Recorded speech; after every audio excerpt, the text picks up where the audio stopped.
Boy, and welcome to Yeah! the one and the only Barbie. Go Barbie.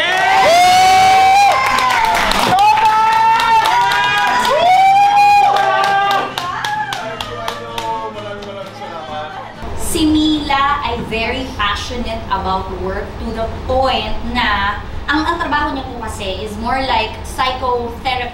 That's right. Parang ganyan. Parang dating coach, no? Sideline niya yung love coach. Parang passion project niya yun. So yun yung passion niya, pinagmamatch niya yung dalawang tao. Parang inaakma niya yung personalities nilang dalawa para mag-match sila, para magkatuloy. Well, the friendship that I've built, I always say I've built. Kasi nga, hindi siya right away na-click kami agad.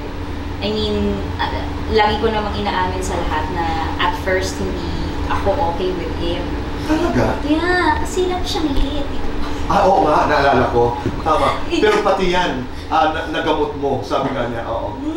From time to time. Kanina late siya ulit. At saka, hindi ko po maalala if I got to tell him this, pero sabi ko, I totally understand na successful ka sa mga businesses mo and all that.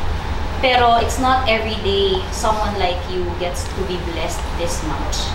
So, I hope you don't take this for granted and to just set this aside and like, sige, pwede akong malate sa taping kasi mas importante yung business ko. Dapat hindi ganun yung mindset. Ang laking factor po kasi na ang mature mag-handle ng relationship ni Jack. So, yung ugali ko na tolerate niya, na parang ako, feeling ko kasi meron akong pagka-alpha. Okay.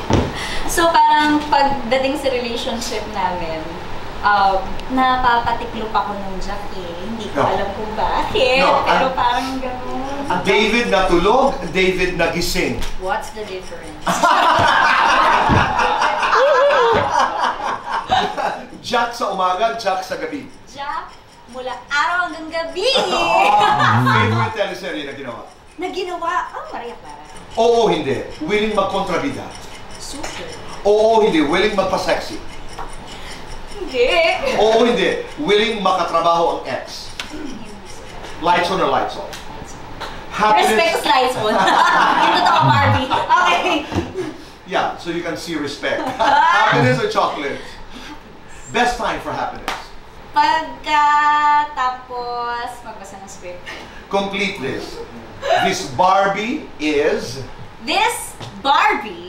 is coming to cinemas this July 10th for That Kind of Love.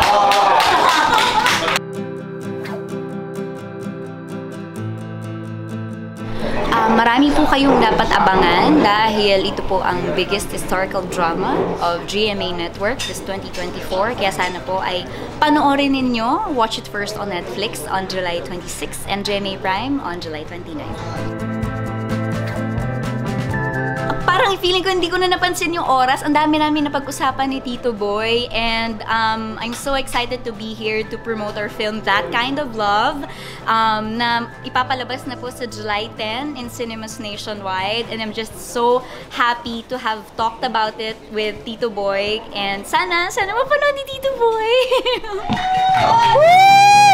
Maraming salamat.